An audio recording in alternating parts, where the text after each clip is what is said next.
Hello guys, I'm Craig McLean and welcome to episode 6 of the Cooper S partial restoration. In this episode you're going to see the car getting ready to go into paint. We're doing all the crossing the T's and dotting the I kind of tasks. So by the end of this episode the car will go in for paint, and then obviously in the next episode after that will be the final build up. So we're nearly there guys, let's crack on with the final tasks required to get this car into paint. Well guys, for those of you who've stuck with the project so far, thanks very much for watching. We're now at that stage where we're going to start putting the finishing touches to the underside of the car. And the first job is to remove the rear subframe. Now I've left the rear subframe in simply to add strength to the car while I did all the welding. So I kind of used the subframe as a jig to make sure that all the mounting points remain in the same place during all the welding process. And now that all the welding is finished, other than a couple of small repairs to the floor where the shield is just there, that I'm going to remove today. Other than that, the welding is complete. So first job I'm going to do is remove the subframe.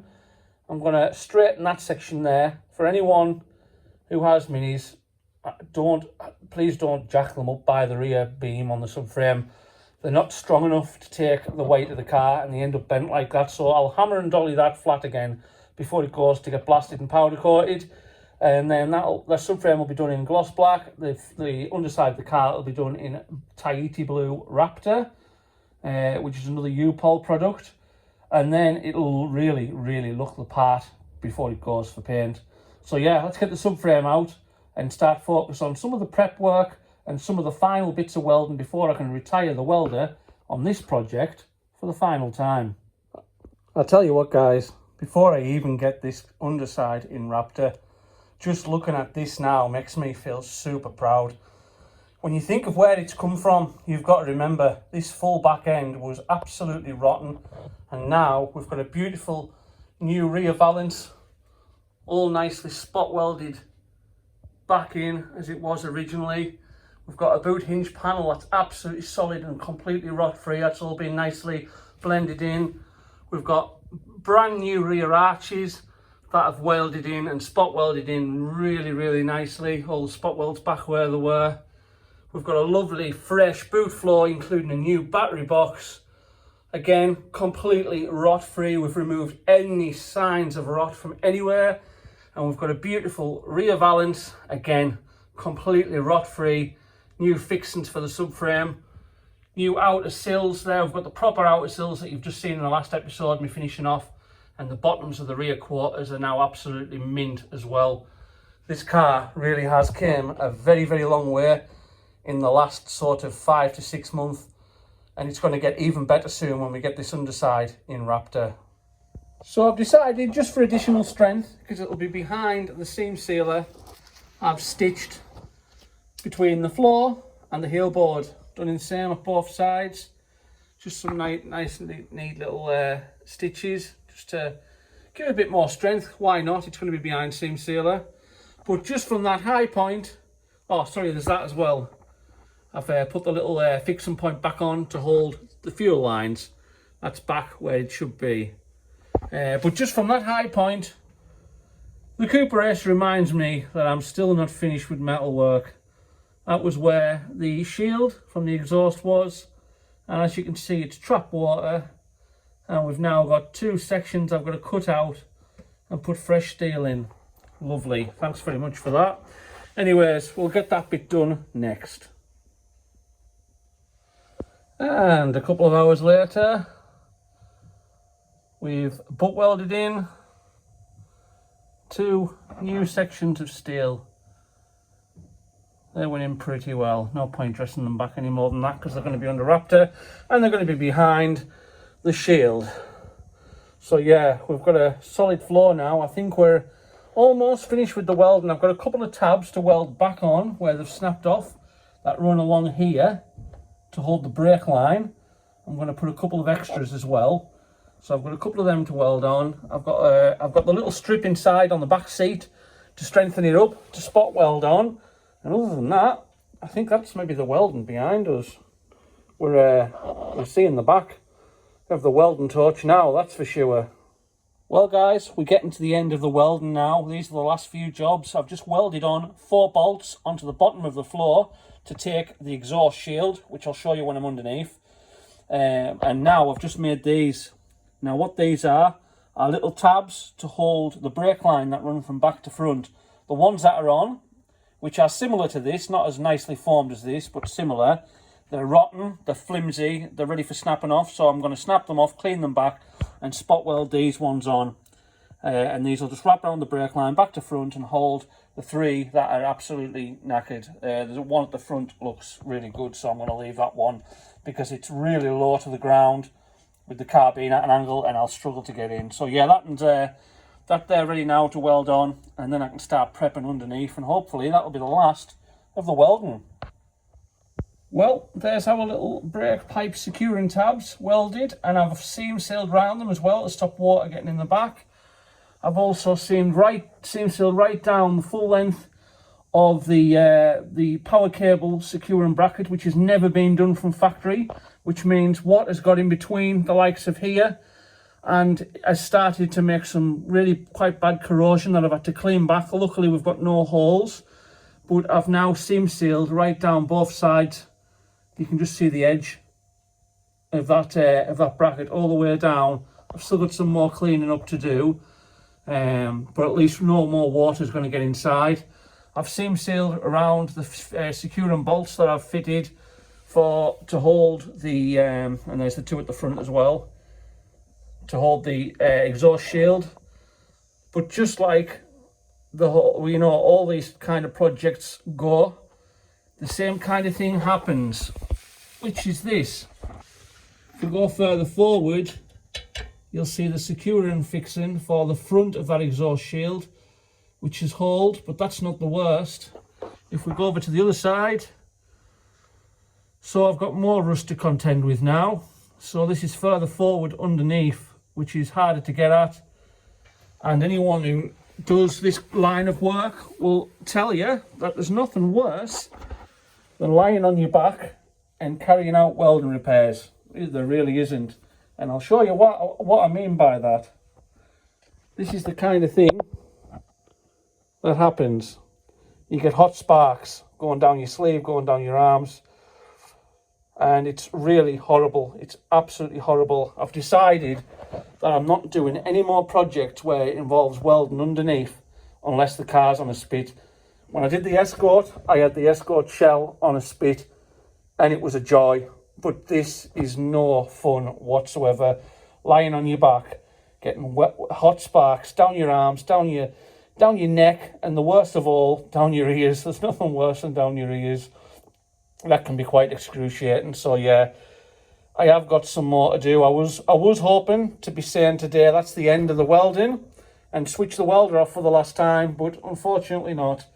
We just keep chasing our tail, unfortunately. But hopefully the next day in the garage we'll see the welding repairs fully complete and we can get on to preparing this back end to get it in Raptor. And that's another 2 repair sections done. They didn't go in too bad. I managed to get them welded in without getting burned, which is always nice.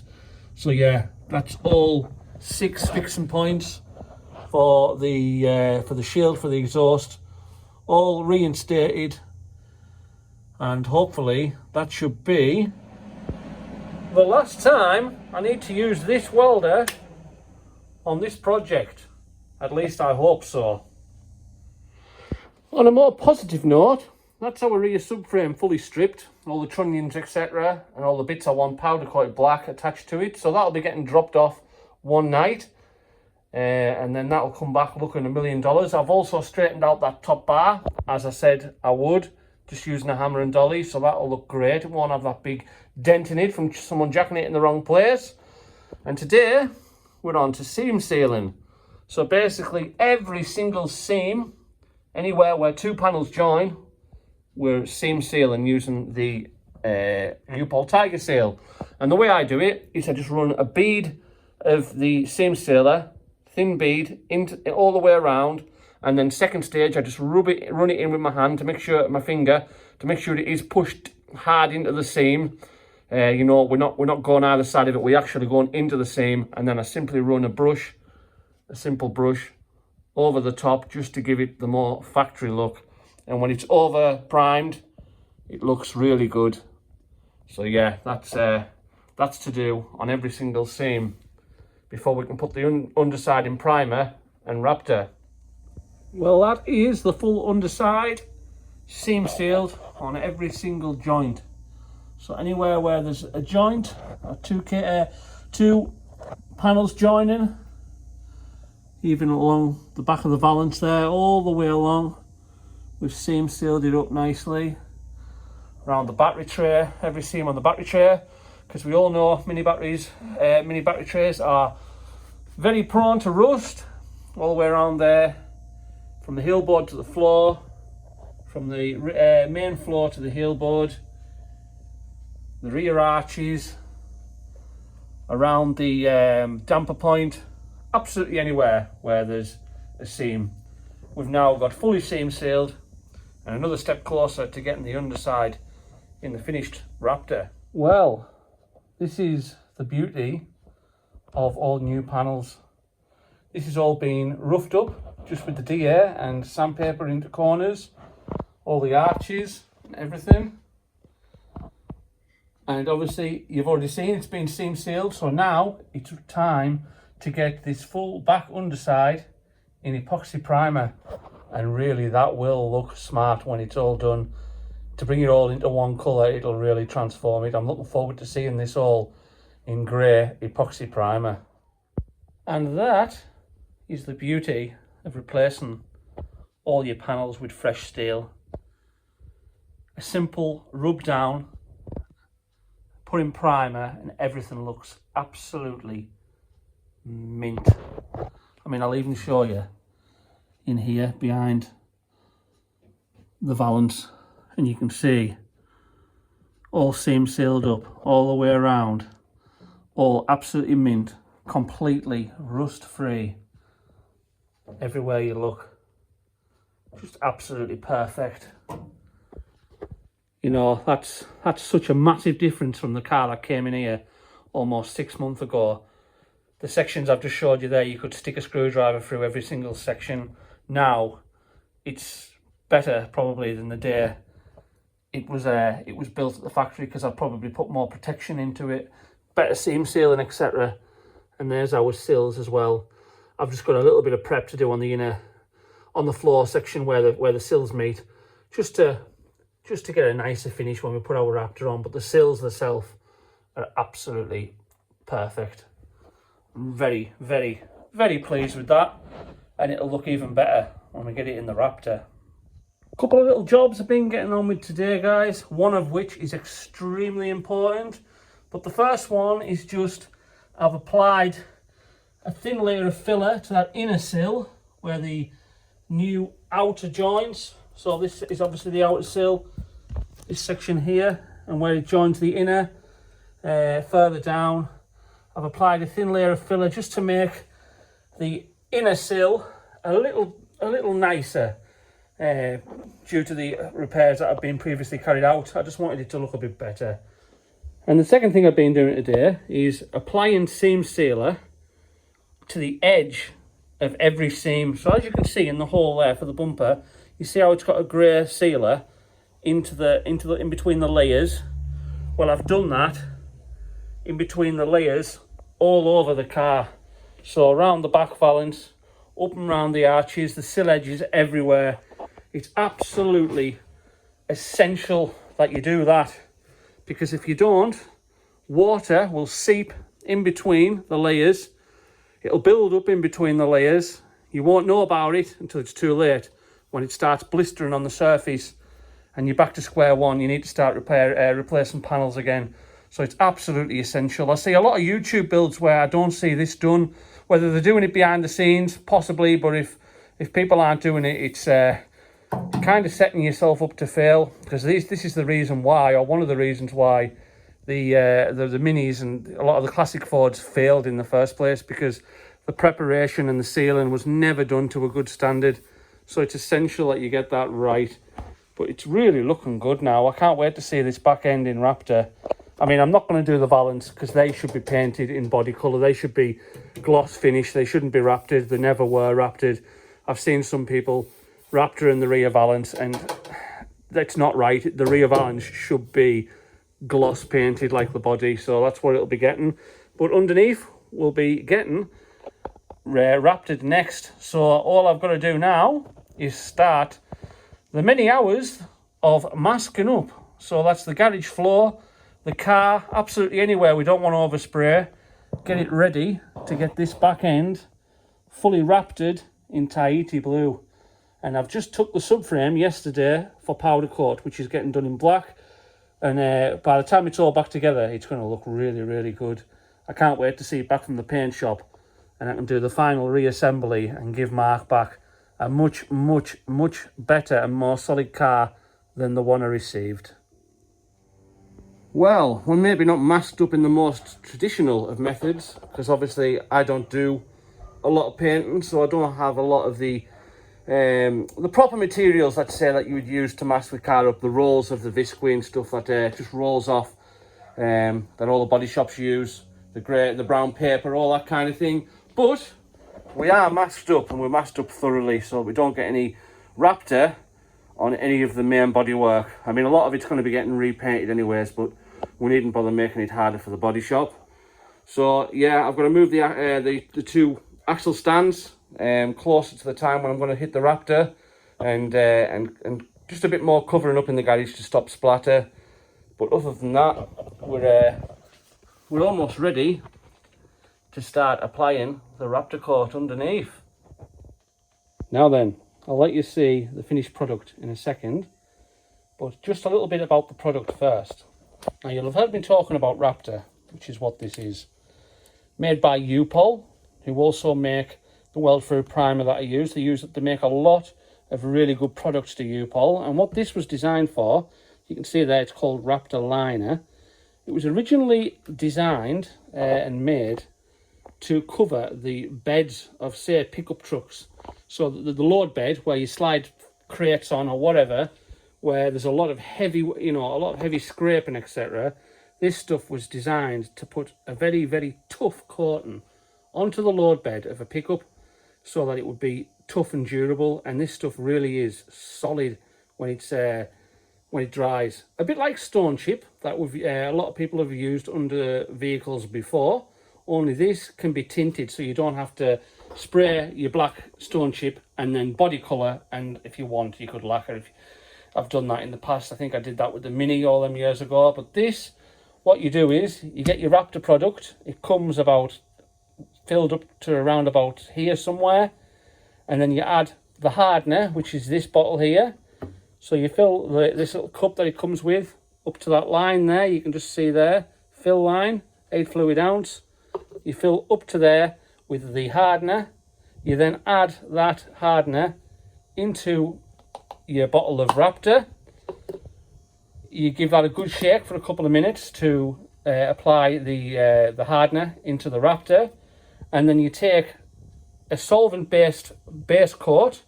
In this case, we've got Tahiti blue, paint code JRJ, because that's the colour of the car, and you add 45ml into here. So what I did is I just drew a line on. I used the same pot.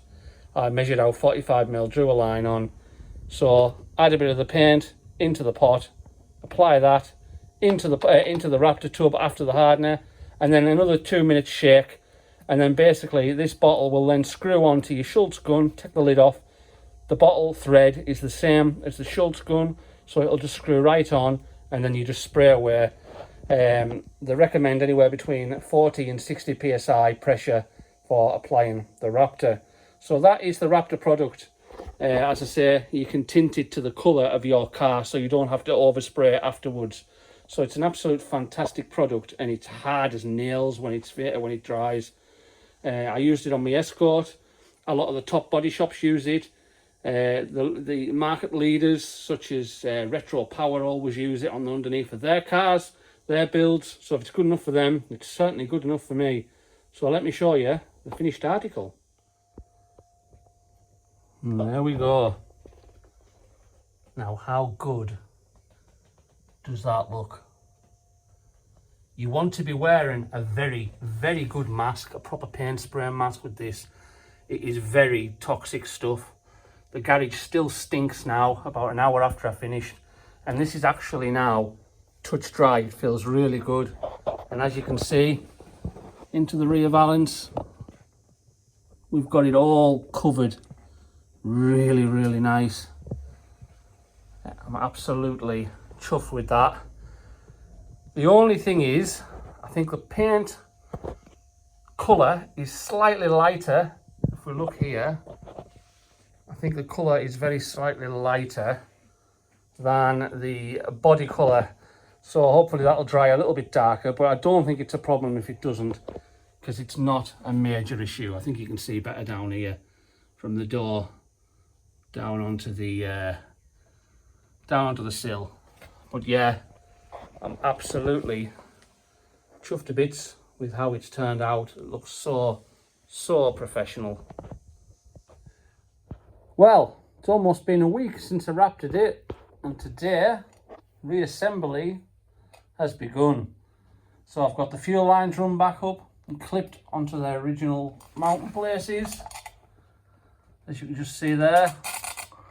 I've got the exhaust shields on the new studs that I fitted to hold it. That now fits off the body. There's a gap, if you can just see there at the top where the shield meets the body, there's a gap.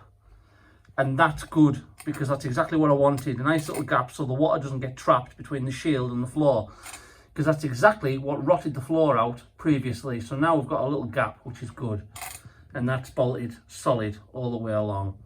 We've got our brake line run back through its clips, and we've got our battery cable run back into its channel that's now rot free and all sealed up. And I've actually painted the rest of the floor by brush. I think it needs a little bit more going over on the front. Once I get the back end down on its wheels, I think I'm going to lift the front end up on the axle stands and spend a little bit more time on the front section of the floor, because it's just not as mint as the back. So yeah, we've made a start today on the reassembly. We're just waiting now at our subframe coming back from the powder coaters.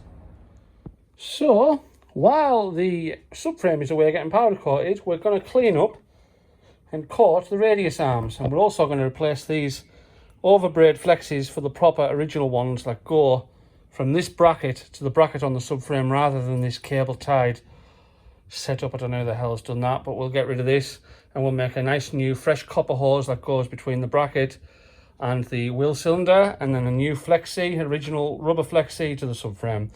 The shockers will clean up, they're good. The back plates are absolutely mint. They've not long, you can see there how clean they are, they've not long been replaced. We've got new rubber boots to go on the handbrake levers. What else have we got for them? We've got new knuckle joints, brand new knuckle joints to go on as well. We may as well replace them. I've took the old one out, as you can see. So that these are going to be painted black. The reason these aren't getting powder coated is they've got needle bearings in them, they've got grease inside, and it would be an absolute nightmare to powder coat. I've had them done in the past and it was a bit of a pain, if I'm honest, so it's not worth it. They'll just get 2 coats of black, the back plate's cleaned up, the drums painted black, the new hoses I've just explained, and they'll be bolted back onto a nice fresh subframe. So yeah, I'll let you see these when they're done and ready to bolt back on. And after a fair few hours, here's our radius arms all rebuilt. We've had 2 coats of black after they were thoroughly cleaned up. They've got new brake lines, new flexi hoses to replace the steel overbraid ones that were just cable tied to this bracket. They weren't right at all. So this is now original spec rubber hoses with the proper washers and nuts. We've done new coppers between the cylinders and the bracket. I will just quickly point out, because it's been mentioned on my videos before, the lines here aren't pure copper. The copper conifer, the proper material for brake lines. They are rated for brake lines. Unlike just pure copper, these are the proper spec lines. We've got new boot on the handbrake levers. We've got new knuckle joints. Anything that needed replaced, we've replaced. And if we look over here, I've even painted the drums, so they just look nice and fresh. So that's both of them now ready to go back onto the subframe. And the shockers have still got the Unipart sticker on there, still tidy, so I've just cleaned them up. The internals of these drums I haven't touched. They've been refurbed not so long back, that's why these backing plates are still powder coated. New drums, new wheel cylinders, everything inside, as you can see, is all clean. It's all been done previously, so I've left that alone. There's no point fixing what isn't broken or what is already in good condition. So yeah, they're now absolutely perfect and ready to be hung on the subframe when it comes back from the powder coaters, hopefully today. Another little job I've just been getting on with, I have cleaned up the high-lows because these were absolutely manky. They were covered in wax oil and underseal and you know what. They were manky, so I've cleaned them up so they look good again. And Mark's also bought a new set of cones from Mini Spares, so I've got them sitting there ready to be fitted when the subframe comes back. So that's just another little job I've got on with today. Well, you'll probably remember from a couple of videos back that the boot floor and rear seat pan came without the strengthener fitted. So this is a massive thanks to McGrady Engineering, who supplied me with this section of, well, it was just flat.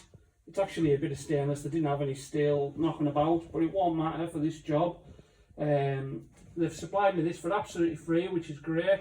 And I've simply bent the lip on to match the angle of the rear seat pan, and that is now ready to spot weld on to strengthen up that lip.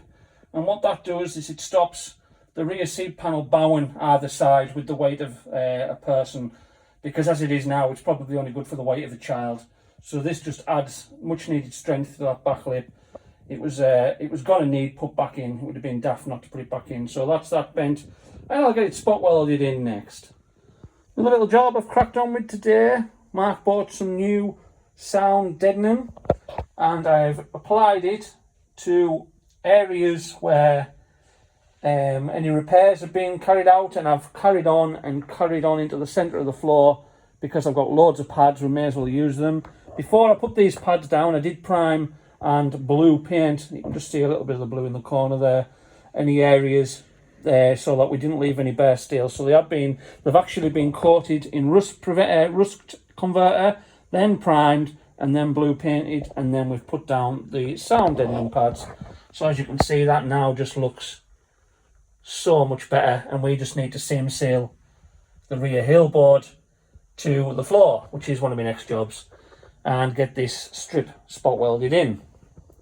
And here's our subframe, looking absolutely fantastic. Back from Eden Valley powder coating in Appleby. Done a cracking job of it. Looks really good. I've put the trunnions back on with new nuts, new washers. The ones at the other end at the front, they were absolutely fine. They just cleaned up, but again, trunnions have been powder coated as well. Let's get this in the car with the new bolts that you can just see there on the back windowsill.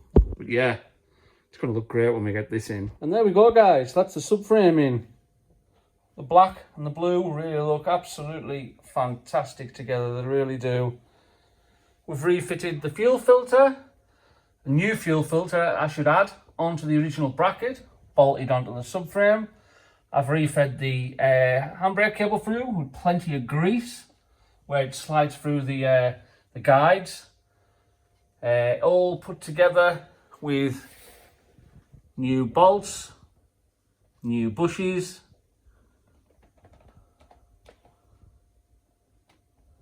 Yeah, I'm absolutely chuffed with how that looks. I really am. Well, we have some great progress today. Both rear radius arms all bolted on with new bolts. You can just see there, nice fresh bolts. The brake lines are connected into the subframe. I put a new split pin through that pin for the handbrake quadrant because it was looking a little bit worse for wear. It didn't look great. The other side was fine, but this one looked a bit suspect. So we fitted a new split pin.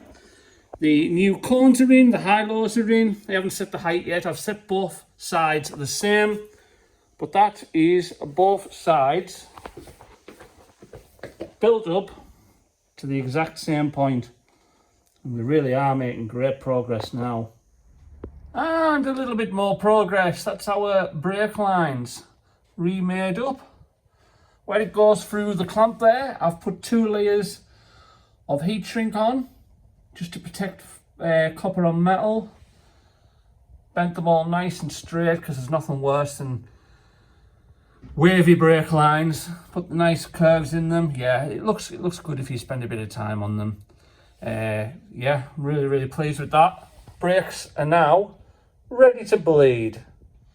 While we're on the subject of brake lines as well, it's just my opinion, but I find the kits that you can buy for you know, cut to length and already flared with the ends aren't very good in my experience. They always seem to be the wrong length. You end up with too much length, or they're pulled tight. They're just not, they're never right, I don't think. So if you do have a brake flaring tool, I do think it's worth doing them yourself, because then you can get them absolutely perfect. You've got to remember every car is slightly different, so one set won't fit all perfectly, I don't think. Another little tip, if you're using new brake lines, they obviously come with these little yellow end caps to stop crap getting into the brake lines. If you're in the middle of a build and you've got various open ends, it's always worth keeping these little ends. I always keep these little ends so you can pop them on a brake line if the system's incomplete, and then you stop any crap getting in the lines while you're continuing with the rest of your build. Just something to think about. Well, that's our strip. Spot welded in. Around about every inch and a quarter, all the way along. And we've also seam sealed with the tiger seal every single joint up around the arches, into the rear bins where we did all that work. Everything's been seam sealed up, ready for some primer. So that's what we've been doing inside. And in the boot, the theme continues. More tiger seal around every single joint, or every seam rather. So yeah, I'm going to get this boot in primer next, I think. A couple of little updates. That's inside the rear pockets after they've been seam sealed. Done in the body colour, just rattled over with a rattle can because at the end of the day it's only inside the rear pocket, but it just makes it easier for the bodywork lads. They only need now blow in all the main section. I've done the same for both sides. So that's all nice, clean, fresh steel, primed and done in Tahiti blue. But even more impressive is inside the boot, which I've keyed up. You've obviously got to give the shiny black finish something to key to, and primed in the novel Spectral 395. Anyone looking for a good epoxy primer, I can 100% recommend this. It's the nicest primer I've ever applied. Goes on beautifully. And if it's good enough, as I've said in the past, for Gavin Pink, it's good enough for me because the paintwork he produces is beautiful. So yeah, I used that all over my Escort as well and I was impressed with it. So there you go. You can see the level of finish. You could literally layer the blue down on top of that now and you would get a really good finish because it's absolutely spot on. Really happy with that. Not much left to do. A couple of holes to drill for the rear arches where we've got new panels in place, and odds and sods here and there to finish off, and we're pretty much ready for the paint shop. Well guys, 9 months after the Mini came in here as a very rotten, sorry state, well certainly the back end was, it is now ready to go into the paint shop. In the next couple of days it will be getting collected. Today I've bled the brakes with help from my mate Anthony. We've bled the brakes. Not 100% convinced on the pedal feel, but before I go and bleed the front brakes, because I've only bled the back because we've never had the front in bits, I'm going to wait until it's running, let the servo assistance kick in and see how that goes. If I'm still not then convinced, I'll have to bleed the front as well. But the back has bled up really well. I've touched up the blue Raptor underneath at the front where I couldn't get to when the car was down, nose down, when I was doing the underneath the back end. That looks so much better than it ever did. and I've basically tied up the wiring loom there out the way, redressed the loom inside the car where the tape had come off. Just loads of little odds and sods, but it's now ready for the paint shop. The last thing I am going to do before it goes, I'm just going to adjust the rear drums, just adjust them up, see if that helps with the pedal fill. Maybe there's just too much gap. So I'll do that on Sunday, and I think it's getting collected Monday night. But yeah, that's it, ready to collect. And I'll go into the hours in the final video, the total hours that this partial restoration has took. We've also got the little seam strips there, ready to go and be painted with the shell as well. They go just this little seam here behind the rear arches and the clips with them. So they'll go to the body shop with the car. Right guys, that's it. The car is ready to go into paint on Monday. Today's Sunday, it's getting collected tomorrow. And then I think it's getting dropped off at the body shop Tuesday morning. So when it gets back, it'll look absolutely fantastic because we've got all new, nice, fresh steel, no bodges. So it'll need minimal filler. It'll be painted beautifully, and I'm sure it'll last a very long time. When I get it back, I'm going to inject everywhere with cavity wax to make sure we give it as much longevity, if you like, as possible to make it last as long as we possibly can, and then we'll get it back to its proud owner. So yeah, thanks very much for watching guys. The next episode will see final build up, and you'll see the car out in the open and finished. So thanks very much for watching, and I'll see you very soon.